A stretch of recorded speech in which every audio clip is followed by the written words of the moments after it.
Morning, guys. So if you're wondering what some of our background noise is today, is we got some guys mowing hay over there. You can see that. So come to the garage today to try and prep for next weekend, and we started working on the inside of the cab, and Kagan says, hey, got a shop vac? Apparently he's wanting to clean the inside as he's tired of the old mouse smell. Not exactly the most pleasant thing in the world. Something I'm doing is I'm taking this right here, it's gonna be our new brake switch, and I'm gonna try and make me a bracket to go underneath the dash here to go on the brake pedal, because currently what we have is, I'll try and get down underneath here.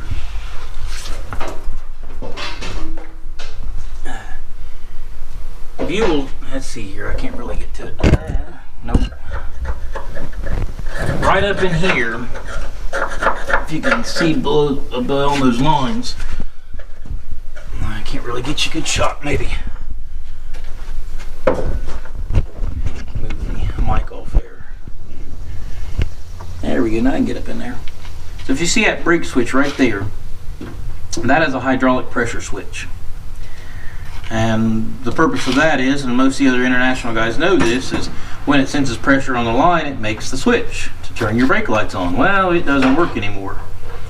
And I assume most of them this old does not. And I personally do not like the design of them. So, put my mic back on the side here. Get it from underneath here. Bad idea in general, just because any change in pressure is gonna sense. Fat guy trying to get off the floor. So this right here will keep the wiring inside the cab, and this is the same type switch like what's on my motorcycle. A lot of guys use these for motorcycle switches. Pretty rugged little switch and pretty simple. As long as you're pulling on this, it actuates. We'll have to set tension. That's why there's some threads on here to set your depth. And I need to try and make a bracket that will go up under here. So what we'll do is we'll get to work, and we'll get you back here in a second, let you know how things are going and what we've come up with.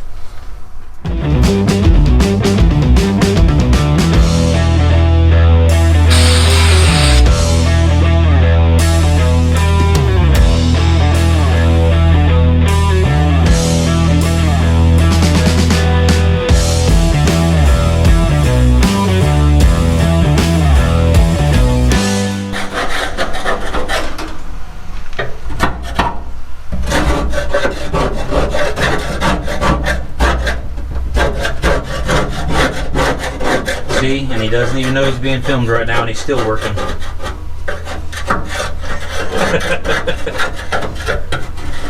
Hey, Kagan. Yeah. Why don't you come here for a second? Really? Every time I get started, it's, hey, Kagan, come here for a second. Well, I need his cameraman expertise. Hey, I just get started on taking something apart. Hey, Kagan, I need this bolt taken off. You have two hands. So, well, 1.5 today. I'm injured. Oh. I smashed my finger in a log splitting accident yesterday. So, anyways, so I took and made me a bend in this piece of metal, and I've got a straight edge here, and I'm going to cut this here and put a gusset in. This right here is the nut from underneath the dash. So this is the bolt that it matches. I have taken the size of the bolt, matched it to a drill bit. I'll be drilling a hole there and there for that bracket, and then this right here is a little smaller than my plastic threading here, so about that much. So I'll have to file it some, but I'd rather it be tight than make a hole that's too big. But my plan is to use the existing bolts that are underneath the column to bolt that to, and I'll drill my hole here for my brake switch to go in, and then the wires for this will actually run to with the existing wires that go to your blinkers and your hazard lights and everything. And I'll cut this off, and I'll put a gusset on the back side there, that way it's out of the way, and I'll be able to bolt this in and then put my brake switch in and everything. So that's what I'm working on right now. I was kind of pause that idea real quick. So, as you can see, you know, gas pedal, brake pedal, clutch. Oh. What are you gonna do to hang this? We haven't got there yet. We're working on it. All right. I gotta get this made first. Okay. Just wanted to make sure. I know what I'm doing. All right. Maybe. So, anyways, that's what I got so far. Figured I'd give you an update and show you more here in a minute. By the way, that has been a nice little segment from my point of view. Yeah, because Kagan didn't know what was going on. All right, so we have a solution. Kagan came up with a solution. He wanted me to run the die grinder since it's my truck, though. But here's the problem we're having. Kagan, let's show him a little bit about the issue here. Well, I can go ahead and show you with this. Yeah. So, had the impact and was trying to go onto it, tap them loose. So when he calls the impact, and I actually put a different bit on it, but we have this impact driver here that you can do for loosening or tightening. You put you a bit on the end of it, right there, and you hit that end of it, and it'll actually, if you're holding it one direction, it'll actually kind of drive it and impact the direction you want it to go. Makes it really nice for taking out old bolts and stuff. Sometimes. And then you get ones like this that you have to take the die grinder to, because as you can see on the inside there, it's just, it bit a little bit and then it would just break free. Yeah, the Phillips is kind of gone. Yeah. So we took, and I'll show you what we got here. Got that one, and that one, and that one. So I've taken and run the die grinder on all of them to make a flat edge so we can twist them out. So what we'll end up... And he's got one of them out, as you've seen there, so he's going to go through taking the rest of them out. Now he's actually got something to bite onto. So if you got an old Phillips tip screw and you're having a hard time getting it out, if you can get you a die grinder and cut you a slot, make you a flat tip. A lot of you guys probably already know this and have dealt with it anytime you're working with old vehicles like this. That's kind of common knowledge. Well, you don't know. We might have somebody trying to learn a thing or two on this channel. All right, I'm sorry. Yes, die grinders are helpful. The more you know. The only problem is they're hoping to learn stuff. They're watching us. They're in bad shape. So, anyways. I don't know. You do like talking about stuff a lot. I do. But that's our tip for getting old bolts out while we continue on. And since I got you on here, walk back over here. I have drilled my 2 holes here. And I've welded this on. And I've got it grinded on the other side. I'm going to try and do this one-handed here and loosen it out of the vise. And I'm going to drop this. I know I am. There we go. Look at that. I got it. So I've already made that nice. I'm going to take and cut a line through here. That way you shape that up. And that will bolt up inside the steering column. And I'll show you more about that here. And of course, I'll paint this before we're all said and done. I got to drill my hole for my brake switch yet. So, a little update on what's going on here. There you go. Hold on, now it goes. Look at that nastiness. So there was a pile of mud and rust and potentially horse manure. Look at is what it this. smells like. You know, this thing used to have padded carpet under it, and the mice have ate it all. That's what that is. That's awesome. Cool. Anyway, guys, this is what the underside of a 68 farm truck will probably look like if it's in good condition. Yeah, I mean, it's still really good metal, which is unusual for a lot of these old trucks. Yeah. This cab is in really good shape, but geez, oh Pete, there's some garbage here. Yeah. Hey, we'll get there. Look at that. Making progress. I know someone who can sell you some boots. Yeah, we might have to get one. But the next thing is over here, there's holes in the floor where the levers was for the PTO operation and stuff. So I'm gonna cut this bracket out of the floor and we will weld these holes back up. Yeah. Less holes in the floor is a good thing. Right? Yeah. Oh, there was a boot around the steering shaft too at one point in time. Yeah. Was. We'll pull that out and see if we can't find another one. You brushed it up against your arm or something, then Left a greasy spot. it was a big greasy spot. All right, guys. While he's trying to position himself into a pretzel. Well, we're developing a yoga program for mechanics. This one is called Bender in a Can. Anybody that's ever worked underneath a dash knows exactly what we're talking about. Yeah, it's.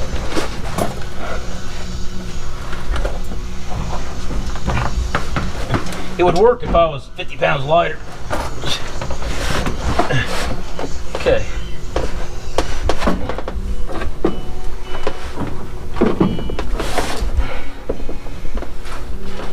Get my skin all covered up here. Don't want a suntan, right? I want to make a crocodile hunter reference. Here we see a bin in its natural habitat.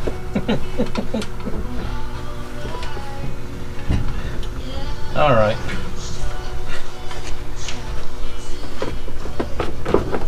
There's a helmet back here somewhere.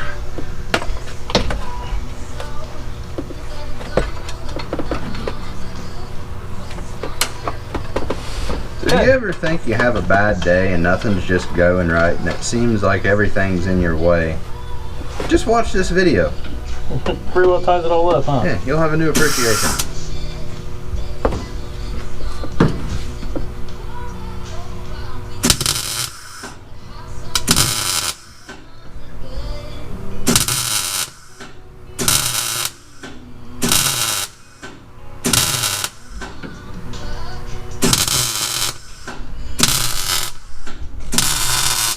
I can tell you these are not my grade A welds.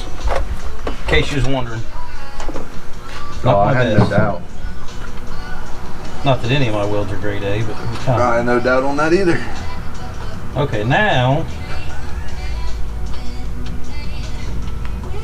Kagan's laughing at me. Now I can't get it all. It's all. I need to weld before I can get to it. I don't want to mess up my spring. That'll work for now.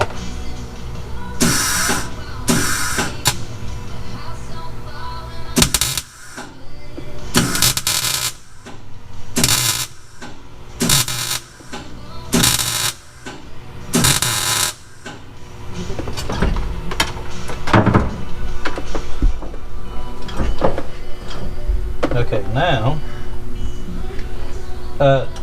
is there a pair of needle nose up there someplace? Crap. Okay, got it. There's that. That comes out now. That comes off. I'll find all those pieces again here in a minute. Now back to what I was doing. Now the stuff's out of my way. Hang this back up here where it was. Wire's out of my way, and here we go.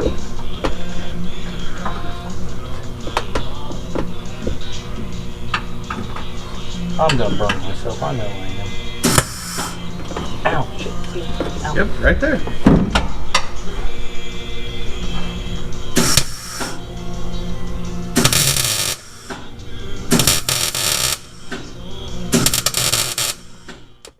All right, folks. Get my nut tightened on here. We've got the brains thinking hard. Yeah. Trying to figure this out. Yeah. Thinking hard. I'll tighten that up here a bit. So anyways, so there's my brake bracket, switch bracket I made. Okay. It's going to bolt up in there using the two existing bolts that hold the column on. And this will go over to the new part we just welded in. So expertly, we might add. Expertly. Yeah. Kagan, you may have to go around the other side there, and I'll kind of walk you through putting this on. Oh man, you can tell it's a pretty sunny day here. Glad we're working inside. It'd be kind of warm if not.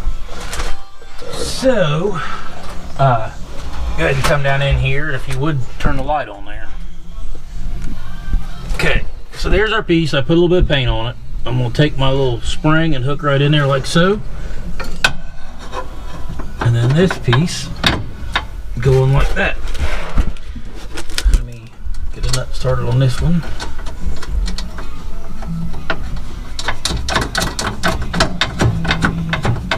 Okay, now this is the original wiring harness. stuck down underneath here. And it's got a keeper somewhere, since I find it. Let's see, it fell off. Right here it is. And it was actually up on the rear bolt that I'm using for my bracket. And I know you can't see that right now, but I still got to get it on there. Okay.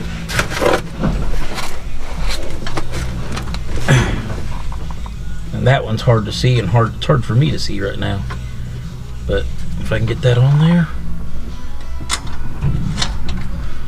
Stuff falling in my eyes, that's awesome. Okay, I've got it on there.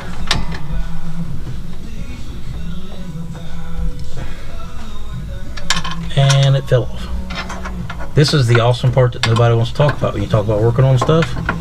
Is trying to get stuff started way up in there where you can't see and you can't feel and you can't do nothing with it. Well, you can't feel it because you're wearing gloves. Well, yeah, I can too. I gotta wear a glove in my right hand right now. It's keeping all the blood in. Baby. So, now I can kind of see that some.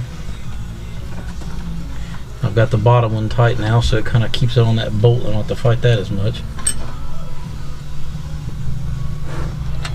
I still think maybe I should have put a slot on the top of that bracket so I could have slid it underneath of this thing and not took it all the way off. That probably would have been a smart idea, but why would I do something smart?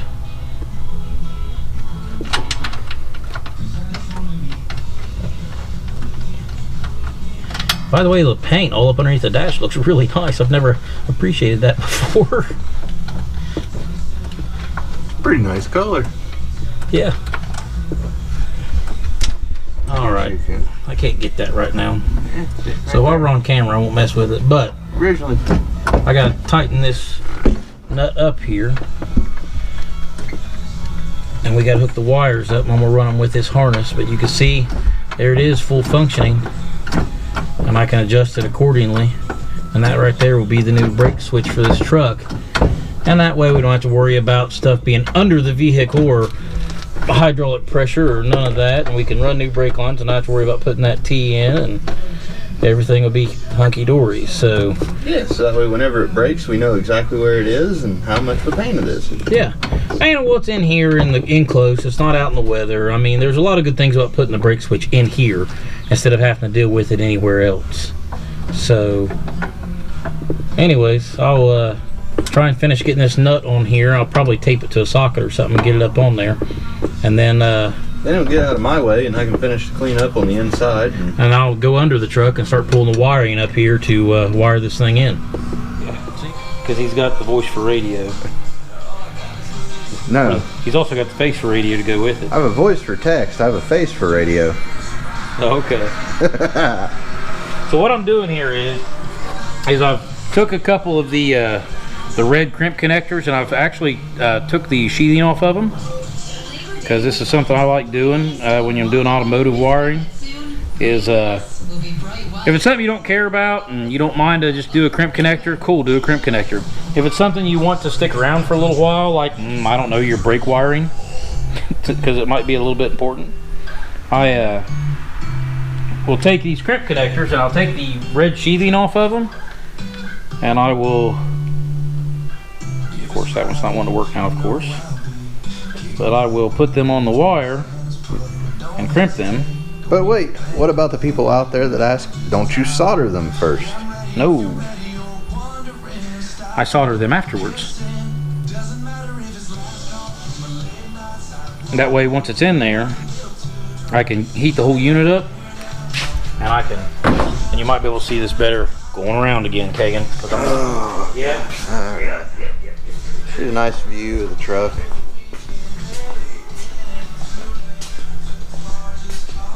I apologize about the music choices in the background if you can hear it.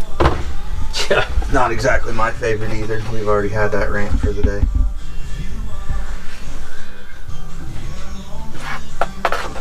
It's better than listening to one of the pop stations. And No, it's not. no, it's not. He says it's about the same, actually.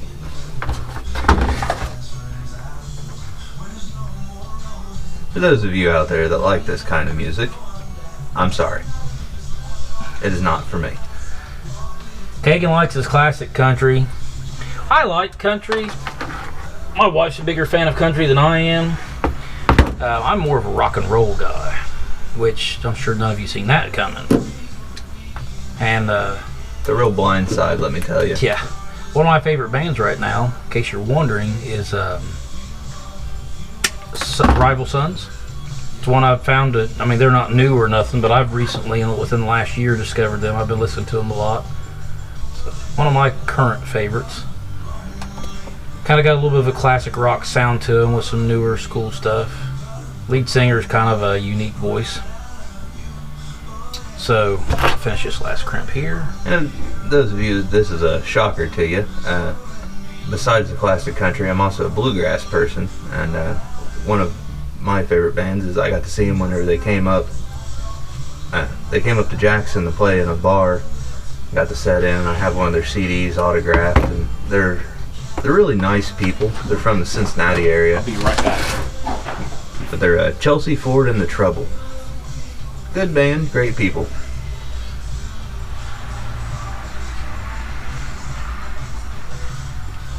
So we've had the soldering iron sitting here heating up. And what I'm going to do is I'm going to heat up this little connector here. And then when I put the solder on it, it'll actually go in the seam, the hole here in the center and in the ends of it, and form a solid internal part kind of holding the wires. So it should make for a really good connection. I've done all my stereo components on my Harley this way. I've done a lot of stereo components in other vehicles and stuff this way. It just, I feel like it makes a really, really good connection. And it won't be loose, won't come apart, that kind of thing. There we go, now we're getting hot enough.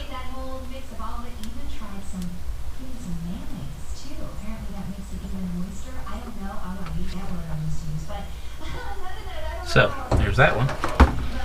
And I'll get the other one. And this right, like I said, this right here is a really good, when I built the Fiero years ago, I done all the wiring harness this way. The car was not really the best thing I've ever built as far as the way I done some things. I was learning then, but the wiring harness is something I am proud of.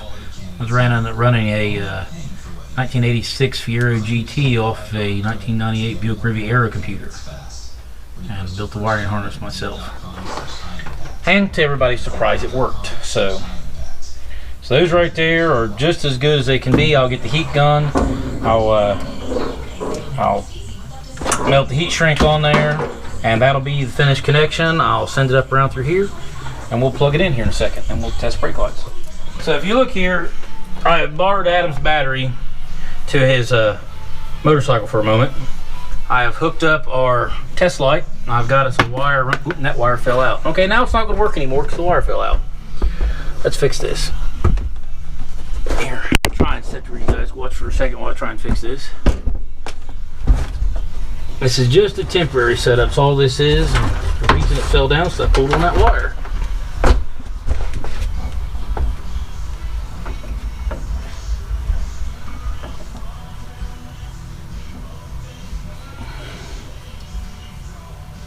There we go. Okay, there we go. Alright. Now, right here, you can see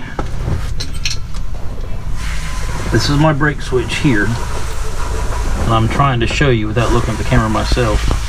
So the brake switch is mounted here where I showed you. I've got a piece of metal made and a pair of pliers holding it.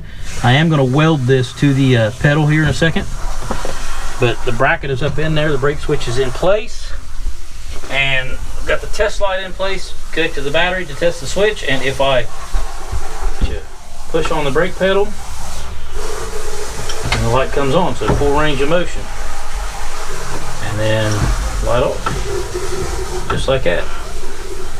So that right there will be functional tail lights once we get the wire hooked up. So all I gotta do now is weld my bracket on, put a little bit of paint on everything, and then we'll show you a finished product with all the garbage not in the way. So I just want to show you how I set the test up. I got using the battery and a test light, just going through the switch, and I mean just the moment you get on the pedal, the brake light comes on, and where it's a spring loaded, it stays on through the entire range of motion and then back. So, and there's a little bit of adjustment in that switch, so if I don't want it to come on right away, I can actually delay it some. Probably about a 1/4 inch of adjustment, but anyways, there that is. And Kagan's out here hosing down the rubber floor mat, trying to wash it. He really does not like the mouse smell in the truck, evidently. Look at this. See how it was before? Oh wow. See, it says international. Oh, it does say international. Look at that. Yeah, it's on both sides. Yeah. Amazing what a little bit of detergent. Hey, we'll get a bucket of soap and a brush. You reckon that'll help? I don't even want to go that far. Hey now.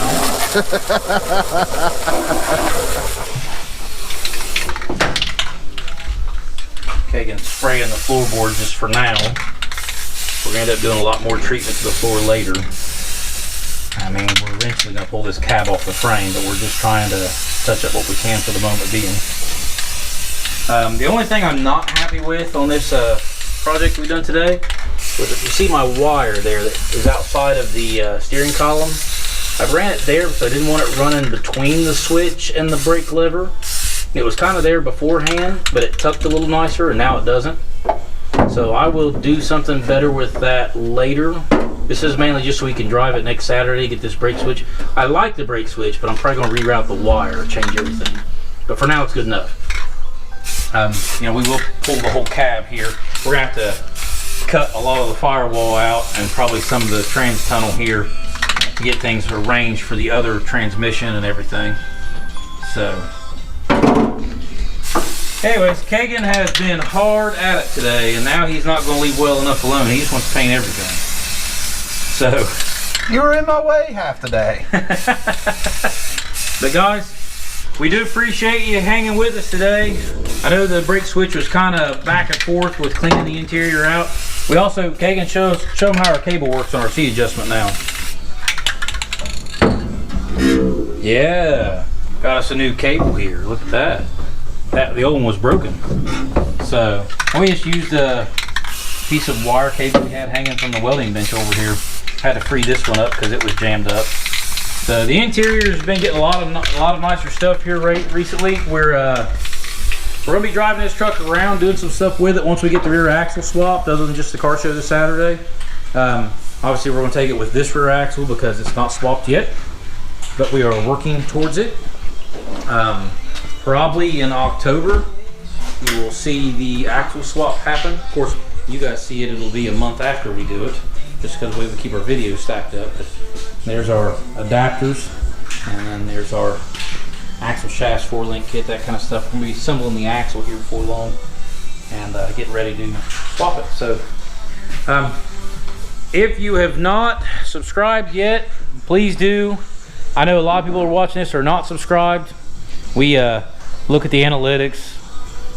Hit that little subscription button down there. We appreciate it. And come back, check out what we do next week.